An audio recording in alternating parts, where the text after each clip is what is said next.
taon na akong nagbibisikleta. Kadalasan para lang pumasok sa trabaho o sumali sa mga karera.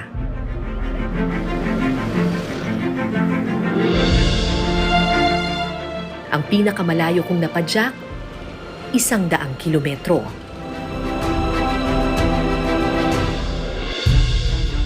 Pero sa susunod na 3 araw,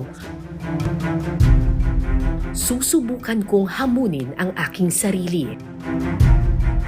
Sakay ng aking bisikleta, papadyak ako ng mahigit 400 kilometro.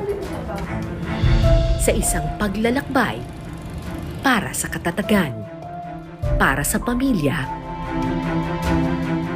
at pag-asa.